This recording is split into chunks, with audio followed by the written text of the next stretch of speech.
Loneliness is not an accident. It is the mathematical result of moving at a speed your environment cannot survive. People love to believe that isolation happens because something went wrong, because you failed to connect, failed to adapt, failed to be likable enough to be kept. That belief is comforting because it preserves the illusion that belonging is the default state and exclusion is the exception. It is not. Belonging only exists as long as you remain predictable. The moment your priorities shift, your rhythm changes. Your tolerance for triviality drops. The system around you begins to reject you quietly, efficiently, without drama. No one announces it. No one confronts you. There is no final argument. No betrayal scene. No explanation. There is only absence. Messages slow down. Invitations stop arriving. Your name fades from conversations you no longer hear. And because humans are conditioned to personalize silence, you assume guilt, you assume loss, you assume defect. That assumption is the first lie society teaches you to keep you in line. Groups are not built to support growth. They are built to preserve equilibrium. Every social circle, workplace, family structure, or friendship network has an unspoken agreement: we move together, or we do not move at all. When one individual accelerates mentally, emotionally, strategically, they become destabilizing. Not dangerous, not evil, simply inconvenient. And inconvenient elements are removed, not attacked, erased. This is why isolation often follows clarity, not confusion, not weakness. Clarity. When you stop laughing at what no longer amuses you, when you stop investing energy into conversations that recycle the same complaints, when you stop trading your time for acceptance, the system senses the deviation immediately. You are no longer synchronized. And desynchronization is intolerable to the collective. The mistake is thinking you were pushed out. You were not. You walked ahead. And when distance appears, the crowd pretends you chose loneliness because admitting the truth would force them to confront their own stagnation. It is easier to label you distant than to admit you outgrew the room. Isolation is not a punishment. It is feedback. It tells you exactly where you no longer belong. It reveals the invisible contracts you unknowingly signed when you needed approval.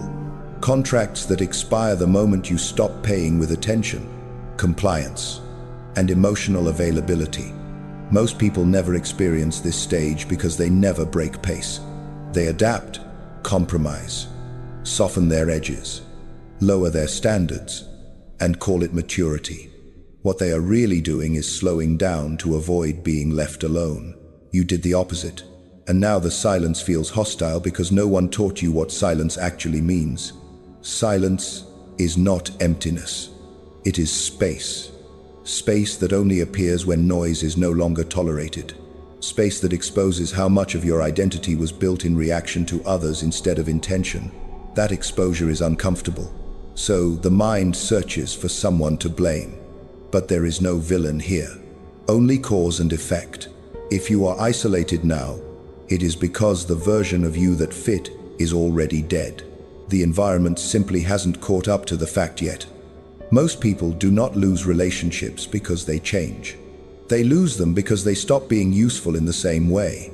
This is the part few are willing to admit, because it dismantles the comforting fantasy that connection is built on mutual appreciation. It is not. The majority of human bonds are transactional long before they are emotional. The transaction is simply disguised well enough that people call it friendship, loyalty, or chemistry instead of what it actually is: exchange. Attention for attention, validation for validation, presence for distraction, energy for emotional dumping. You listen, you nod, you agree, you stay available, and in return you are included. As long as this balance holds, the relationship feels stable, not deep, not profound, stable. And stability is mistaken for meaning. The moment you withdraw one side of the exchange, everything collapses. Not slowly, immediately. And this is where people become confused. They think something broke. They think someone changed. They think they made a mistake. What actually happened is simpler. The contract expired. Most relationships are not designed to survive growth. They are designed to maintain comfort. When you start prioritizing your time, your focus, your inner development, you reduce your availability. You listen less to recycled complaints. You laugh less at jokes you have heard 100 times. You stop responding instantly. You stop filling silence. And without realizing it, you violate the unspoken agreement. You are no longer feeding the dynamic. People rarely confront this directly because confrontation would require honesty. And honesty would require admitting that they were not there for you, but for how you made them feel about themselves. So instead of confrontation, they retreat, quietly, politely, with excuses that sound reasonable enough to avoid guilt. It's not personal. We're just busy. Life happens. These phrases are shields. They protect self-image, because saying you no longer serve the role I needed you to play would expose the nature of the bond. And most people are not prepared to see themselves that clearly. What hurts is not the disappearance. What hurts is the realization that the bond did not exist in the way you believed. That realization creates cognitive dissonance. You replay memories. You analyze conversations. You search for hidden signals. You ask yourself where you went wrong. That questioning is not a sign of weakness. It is the mind trying to reconcile illusion with reality. The truth is uncomfortable because it forces you to admit something about your past self. You were participating too. You accepted shallow exchanges because they filled space. You tolerated low-quality connection because it felt better than emptiness. You traded depth for proximity. And as long as you were willing to do that, people stayed. When you stop, they leave. This is why growth is often followed by loss. Not because growth repels people, but because growth removes your tolerance for being used subtly. And once that tolerance is gone, the entire structure collapses. Notice how rarely people leave when you need them. They leave when you no longer need them in the same way. Need creates leverage. Independence removes it. When you stop seeking constant affirmation, when you stop needing someone to witness every thought, every emotion, every moment, the bond loses its grip. There is nothing to pull on anymore. This is also why people mislabel these losses as betrayal. Betrayal implies a promise. Most of these relationships never had one. They were arrangements sustained by habit and convenience. No oath was broken, only expectations that were never agreed upon in words. Understanding this changes the emotional equation. Instead of mourning people, you mourn the version of yourself that needed them. The one who believed proximity equaled value. The one who confused familiarity with loyalty. That version does not survive growth, and it cannot come with you. This is where many people panic and attempt to repair what was never solid. They reach out. They over-explain. They try to be more accommodating again. Not because they miss the people, but because they fear the implication of being alone. They fear what it says about them. They fear that solitude confirms some internal defect. So they renegotiate the contract. They make themselves useful again. And the people return, smiling, relieved, comfortable. The system stabilizes. Growth stops.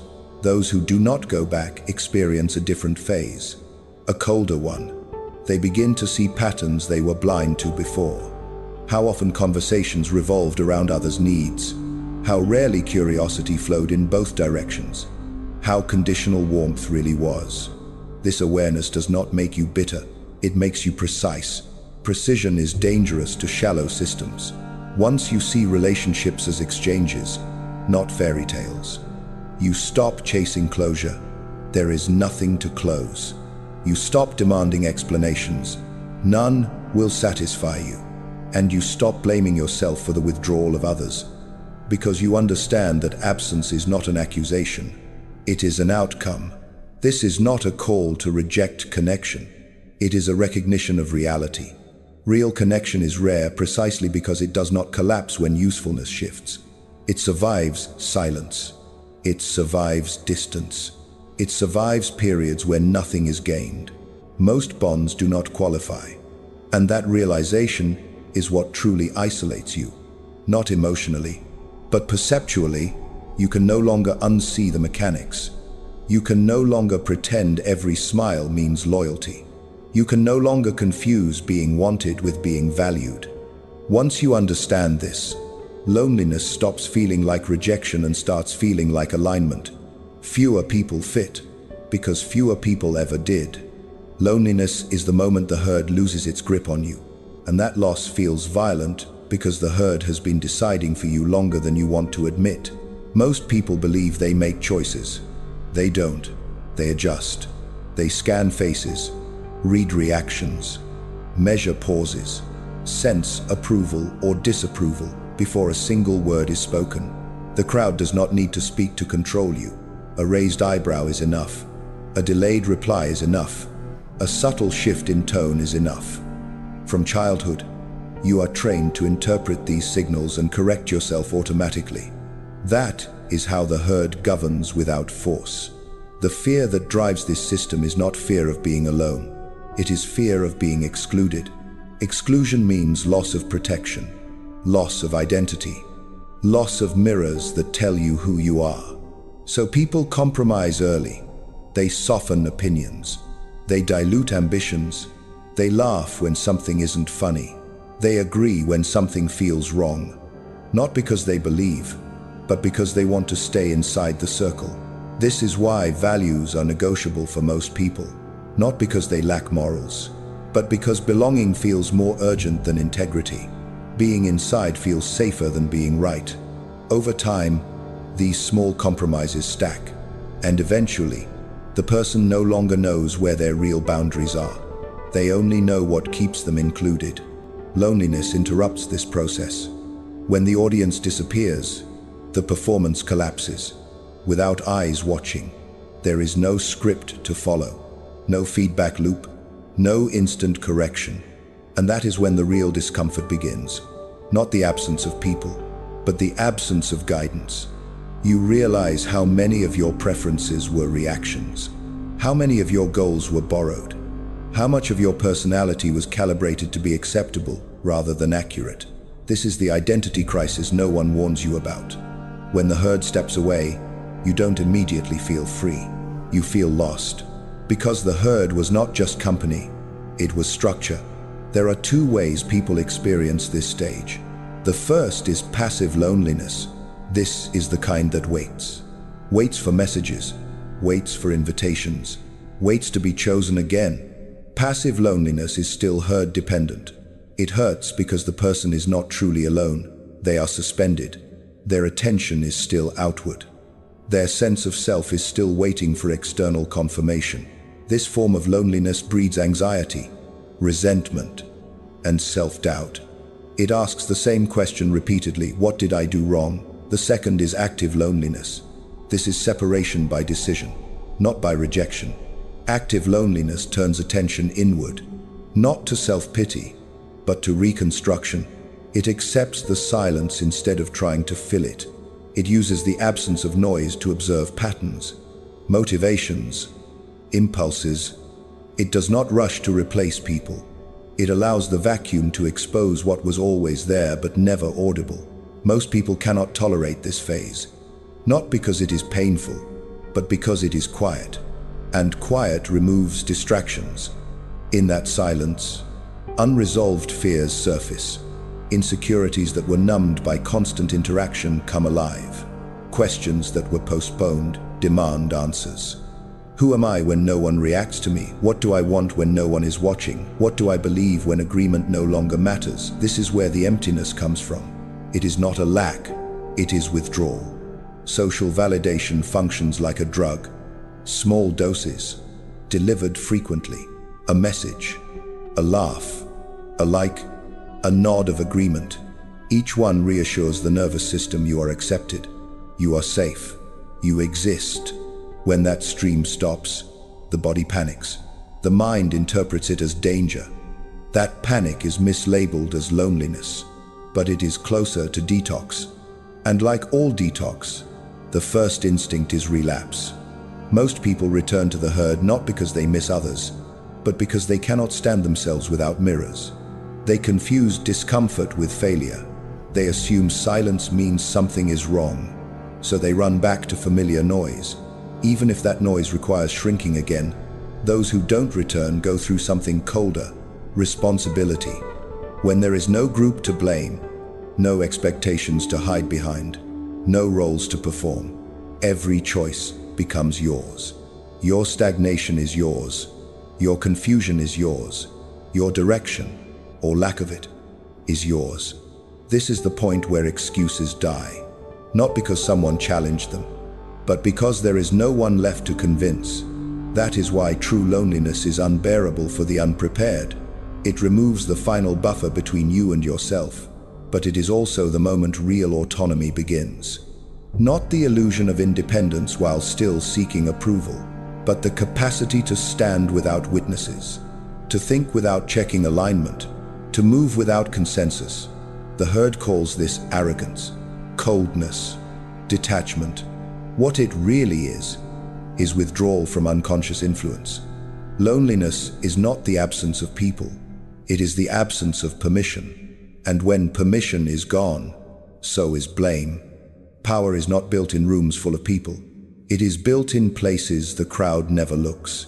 Modern culture sells a comforting lie that visibility equals influence, that connection equals leverage, that the more people know your name, the more powerful you become. This belief keeps people busy networking, performing, maintaining relevance. It also keeps them weak, because dependence is the opposite of power, no matter how polished it looks. True power does not come from how many people recognize you. It comes from how few you actually need.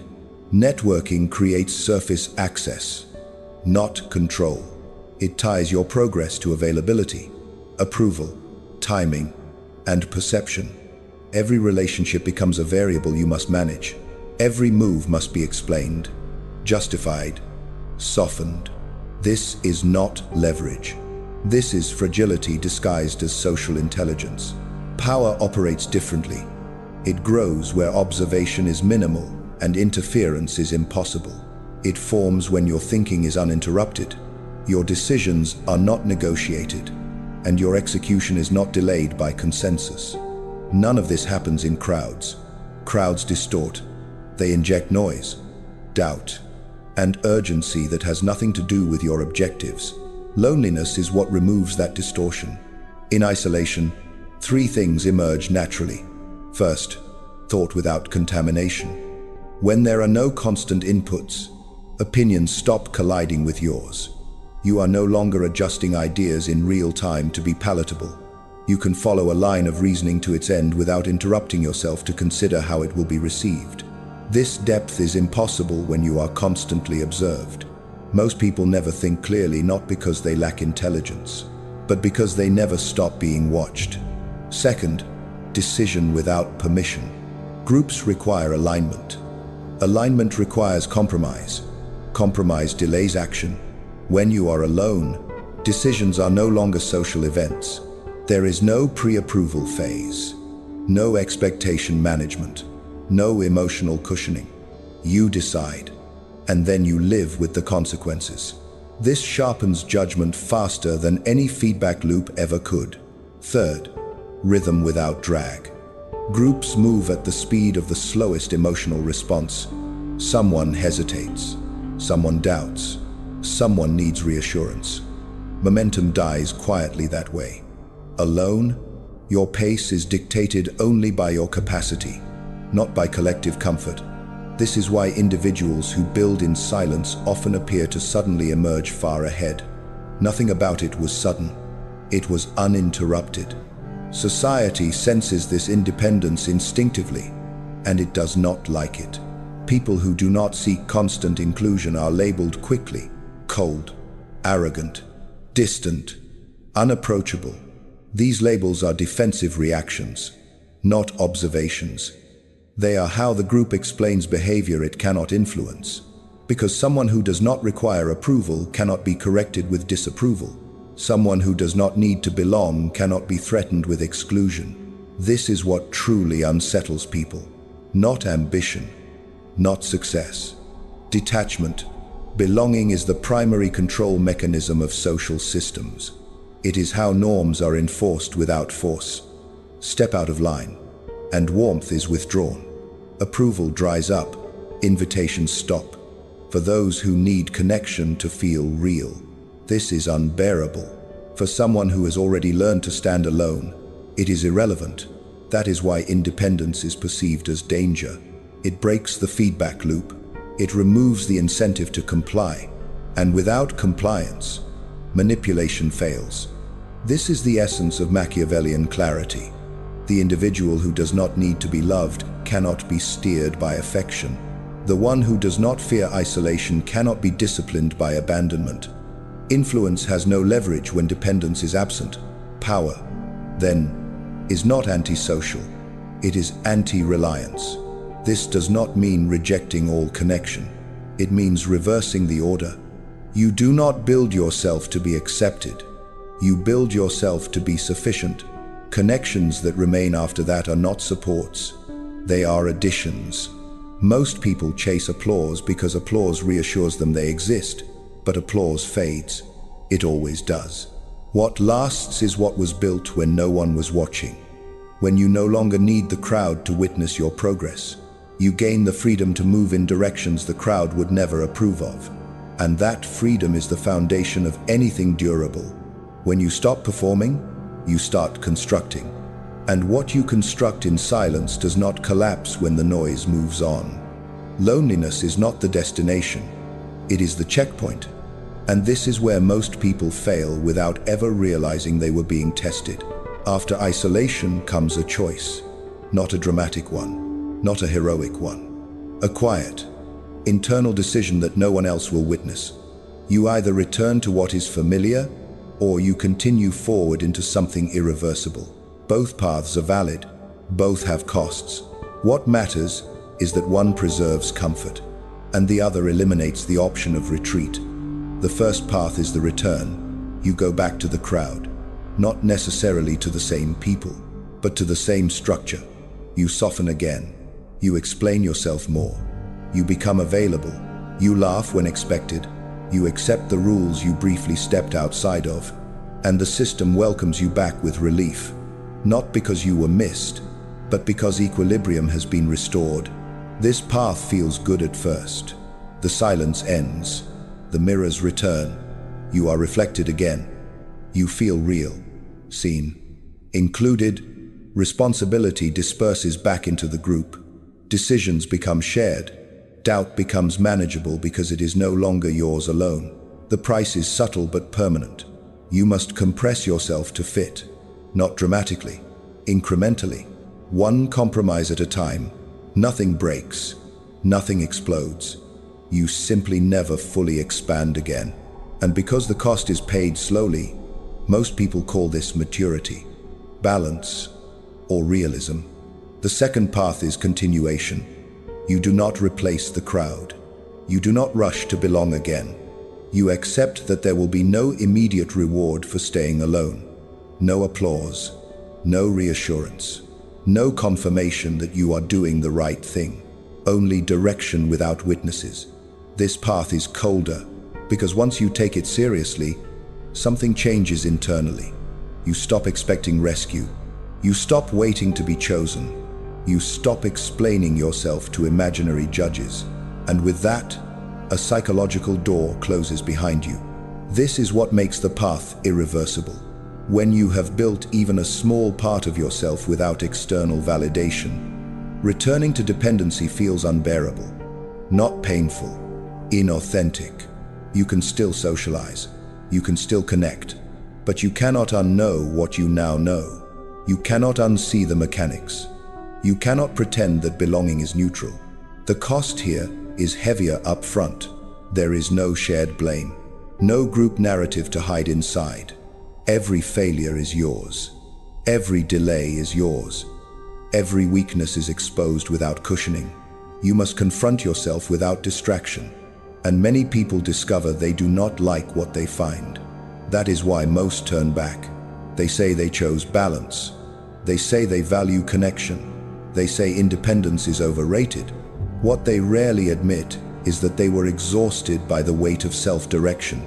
Because freedom is not light, it demands structure from within, and most people are not trained for that. Those who continue do so not because they are braver, but because something inside them has already detached. They are no longer trying to prove anything. They are no longer negotiating identity. They are no longer asking for permission to exist as they are. This is where the crowd becomes irrelevant. Not hated, not rejected, simply unnecessary. From the outside, this looks like arrogance, distance, coldness. In reality, it is resolution. The person is no longer split between who they are and who they need to be accepted. There is only one version left, and that version cannot go back without self-betrayal. This is the final separation, not from people, but from the need to be named by them. Most people need to be called something to feel real.